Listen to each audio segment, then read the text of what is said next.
爱上你是我情非得已，爱上你是我情非得已。 Nasaan siya?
Hindi maaari. Huli ka na. Wala na ang kaibigan ko.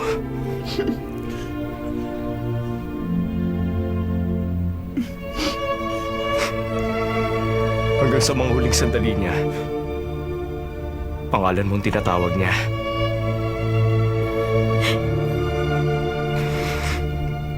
Hindi ako makapaniwala. Nawala na lang si Asi ng ganun-ganun na lang.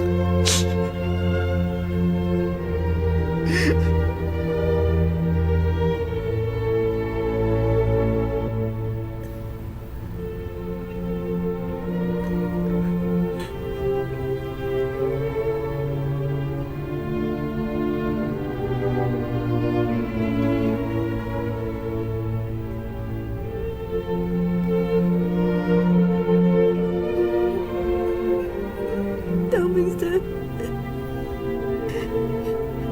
Damingse.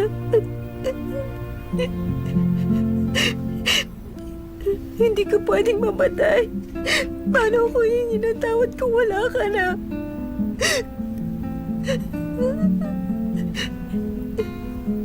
Kahit na minsan tanga ka at mainitin ang ulo lagi, ayaw pa rin kita mawala. Kahit na maraming may gusto. Pero ako... Ano bang pinagsasabi mo? At bakit may paiyak-iyak ka pa?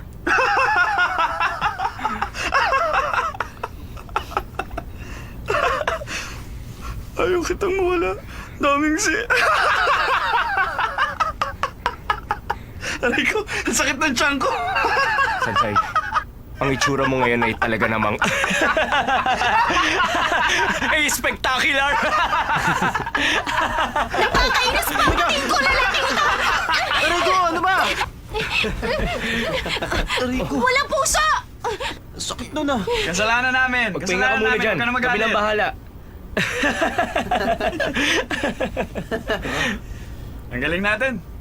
Halika, alis na tayo. Sige, iwan na namin kayo. Bahala na kayo dyan, ha? Lay, alam mo nang gagawin mo. Oo, ako nang bahala. Magpahinga ka na.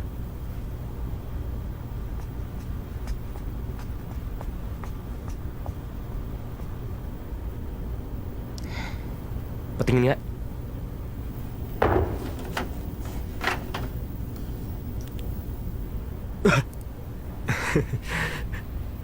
Bilang ng suntok, bilang ng sipa. Nakasulat lahat. Para talaga siyang bata. Magaling siyang makaalala ng kasalanan ng ibang tao. Teka, ano to? Xiaoshun, akong bahala sa kanya. Yun lang. Kung ganun, tayo na. Hoy, ba't ang tahimik mo?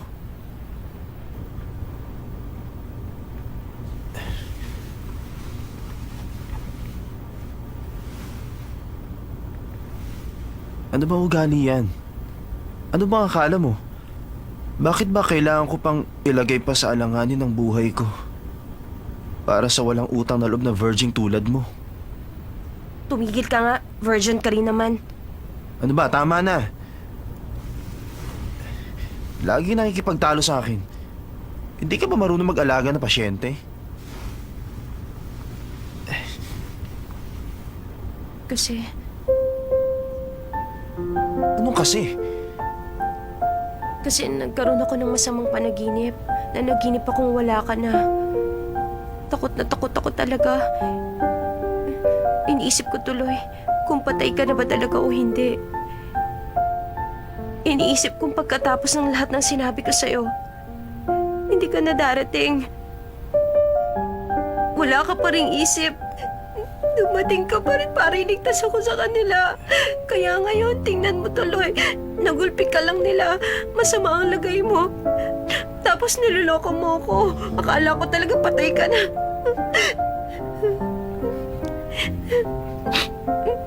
Patawarin mo na ako. Huwag mo nang kuskusin yung mga mata mo. Ang pangit-pangit mo na. Nakalimutan mo na ba sinabi ko sa'yo dati? Kahit pumunta ka sa impyerno, susundan pa rin kita. Tama na ang usual resistance. Ano ka ba? Ano usual resistance?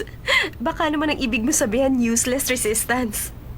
Lagi ka na lang nagkakamali. Para kang walang pinag-aralan. Dapat yata mag-aral ka pang mabuti. Anong tinatawa mo dyan? Naisip ko lang, nung pineapple pa ang hairstyle mo, kaya ka siguro mali-mali. Lahat ng brain cells mo napunta sa buhok mo. Ano yun?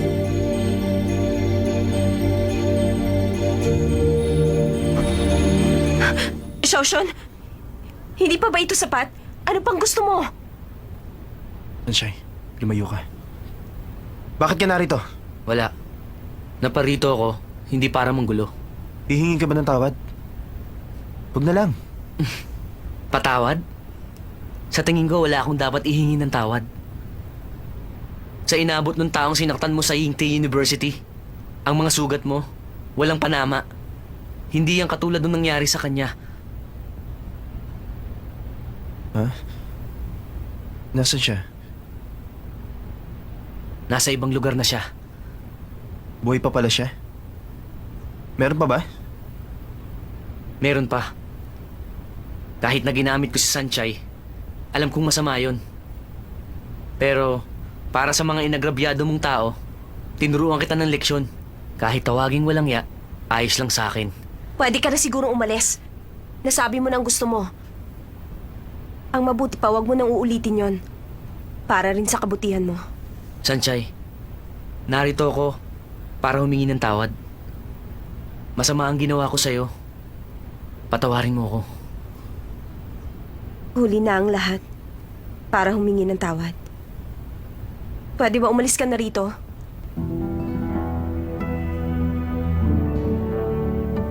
Sanchay, kung hindi ka lang naging gusto ni Dao Mingsu, sana naging magkaibigan tayo sa ibang paraan.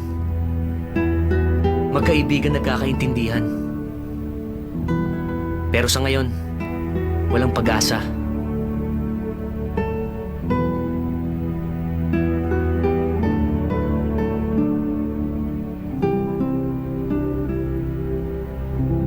Sanchay, humihingi ako ng tawad.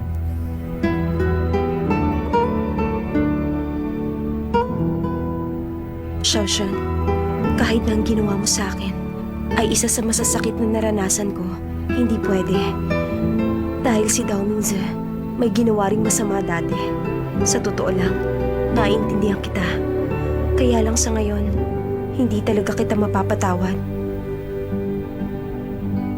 Ibang klase rin siya.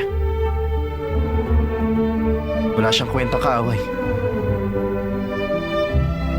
Pero nawala ang galit ko. Di ba, ne? Balang araw, pag pinagaling ng panahon ng mga sugat, maaari nang buksan ang puso at maging magkaibigan.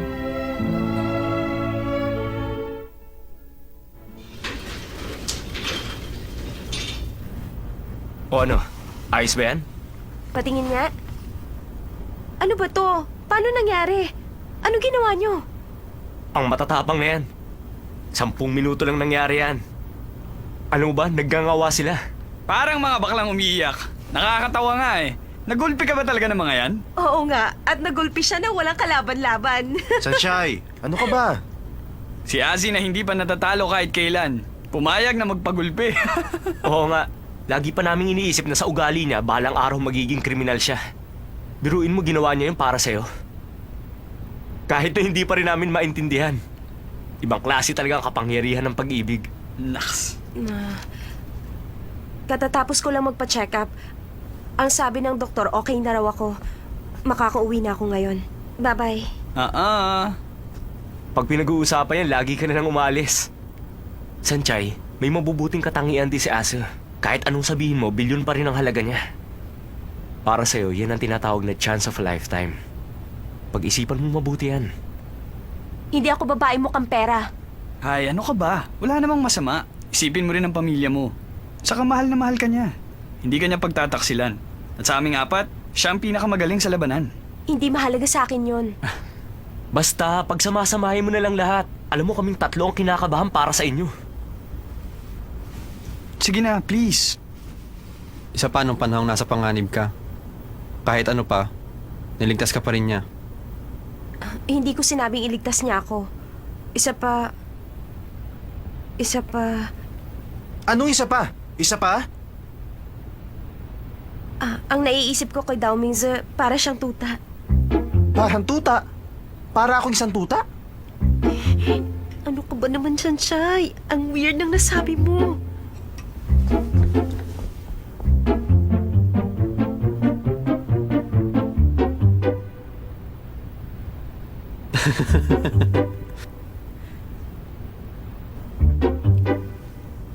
Anong tinatawa-tawa niyo? Tuta!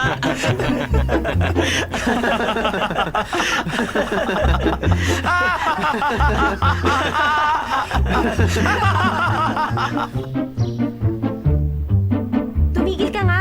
Siya yung klase ng lalaking napakaraming male hormone. Kapag nagwala siya, ako, nasa panganib ako. Medyo imposible naman yata yan. May maganda rin naman siyang katangian ah. Kahit ano pa, mayaman siya. Isa pa, nung pumunta siya para iligtas ka, naawa ka sa kanya. Kung hindi ka niya talaga mahal, si Dao Mingze, hindi niya gagawin ng ganun.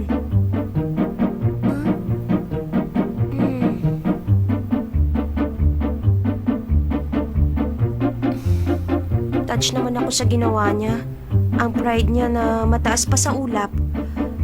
Para sa akin, kinalimutan niya. Ang ginawa niya at ang bagay na yan ay dalawang magkaiba.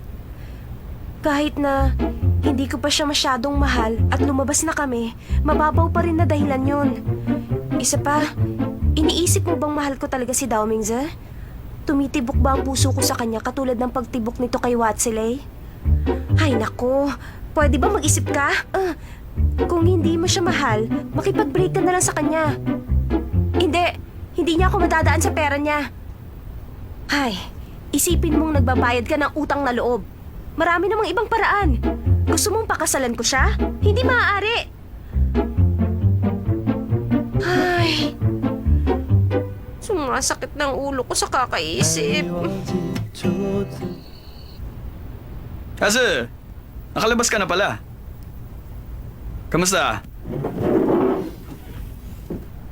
Ha? Magaling na ba mga sugat mo? Parang sa aso talaga ang healing ability mo, ha? Aso? Huwag mo pansinin. Baka ang ibig sabihin ni Sanchay, kasing cute ka ng tuta. Tama yon. Yun ang dahilan. Pwede ba tama na yan tuta-tuta na yan? Sasapakin ko na kayo. Teka nga, bakit ba napakaseryoso mo ngayon? Hindi nyo naintindihan. Ang babaeng prinotektahan ko ng buong buhay ko, sasabihin sa akin, mukha raw akong tuta. Mukha raw akong tuta. Ang galing niya. Diyan na kayo. Good night. Matigas talaga ulo ni Sanchay. Lalong-lalo na yung mga sinasabi nilang virgin pa raw sila. Hindi mo maintindihan ng style nila sa pakikipagrelasyon. Ganun din ang iniisip ko. Kundi magugustuhan ba niyo tong autistic na to? At gustong gusto pa niya. Ang pag-ibig kasi dapat may instant feeling na nagpapa-excite sa mga tao. Instant feeling? Tama ba? Tungkol ito kay Sansay at Asa, di ba? Bakit nadamay na naman ako? Nasa magazine nga pala. Yung kasal ni Chin doon sa French, hindi yata natuloy. Anong balak mo kay Chin? Ano sa palagay mo? Tingnan na lang natin. May mga plano ang Diyos. Weirdo ka rin pala. Teka, yung Chinese word na fall, bakit kaya nakasulat change? Ah, kaya pala. Kaya pala dati sinulat ni Asa change in love. Yung pala, fall in love. Wala na talaga tayong magagawa.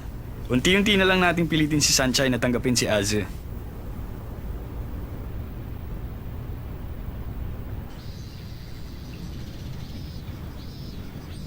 Alam mo, sa tingin ko, hindi ang F4 naglagay ng red card. Kung ganon, sino naman kaya? May iba pa bang pwedeng gumawa? Hindi natin masasabi. Basta ang alam ko, ginamit lang nila ang pangalan ng F4 para madala si Sunshine. Dapat lang sa kanya. Puno kasi ng kamalasan ng mukha niya at talagang nakakainis na. Patunay lang yon na hindi lang tayo ang galit sa kanya. Marami pa ang katulad natin. Oo nga, tama ka doon. Alam nyo, nakakainis na kayong dalawa. Kami dalawa lang ang nag-uusap. Wala ka ritong pakialam. At sino ka sa palagay mo? Gusto mong protektahan si Sunshine? Pwede ba? Mahirap ba? Kung di na lang kayo magsasalita, mga chismosa kayo. Hoy palaka, huwag kang makialam. Kung ako pala ka, kayo nagsasalitang kabayan. Tinawag mo kami nagsasalitang kawayan. Humarap ka nga sa salamin. Wala kang alam. Kung di magiging anino ni Sunshine, sunod ng sunod sa kanya, kaya ikaw si Shingha na mukhang palaka, gusto maging kadikit ng isang swan, naku hindi pala isang itik. Ito ang masasabi ko. Hindi ako natatakot sa inyong dalawa. Ha? Hindi ako mamabatol sa mga babae. Pero pag inasar niyo ulit si Sunshine, sige, ito ang tatandaan nyo. Malilintikan talaga kayong dalawa sa akin. Ano magagawa mo kung gusto ka naming asarin? Tuwag, halika na nga. Bilib talaga ako sa'yo. Mula ngayon, wala ni Sunshine. Pati na rin ang palakang yon. Tama ka, pupunta muna ako sa jewelry selecting class ko. Okay yon. At ang ibig sabihin, mapipili mo na ang pinakamagandang alahas sa Milan. Oo naman. O sige, tapos dalhan mo ako ng Prada bag, ha? Kung magiging mabait ka sa akin.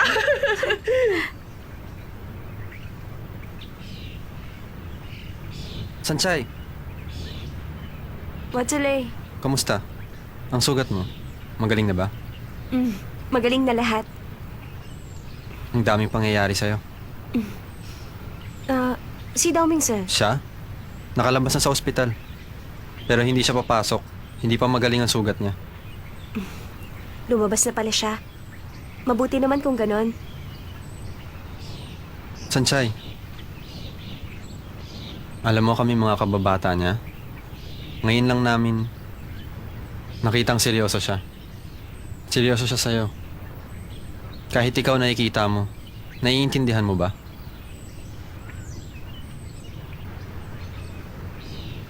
Lay! Mukhang masaya kayong dalawa. Pinagtataksilan niyo ba ako? Kayong dalawa... Nakakainis ka na talaga. Akala ko absent ka. Sobra na ako sa tulog. Kaya lumabas ako.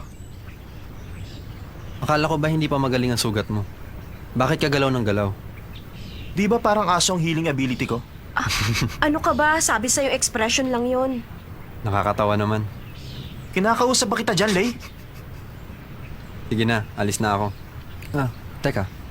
Hindi ko pa nasasabi sa kanya ang gusto mong sabihin. Ikaw na magsabi. Aalis na ako. Bye-bye. Bye-bye. Tungkol ba saan? Alam mo ba kung anong meron sa katapusan? Hindi ko alam. Hindi mo alam? Birthday ko yun ah! Kung ganun di happy birthday. Taon-taon meron akong birthday celebration. Magdala ka ng regalo ah. Na regalo? Bakit humihingi ka sa akin ng regalo? Isa pa, wala akong pera, no? Tigilan mo na kababanggit mo tungkol sa pera. Yun naman talaga ang problema ko. Eh pumunta ka nang walang dala. Basta gusto ko pumunta ka. Nasaktan ako dahil sa'yo. Dapat lang na magbayad ka sa akin. Isa pa, darating ang mama ko. Ipapakilala kita sa kanya. Mama lang? Wala si Papa. May trabaho pa siya. Kaya si Mama lang. Ipapakilala mo ako sa mama mo?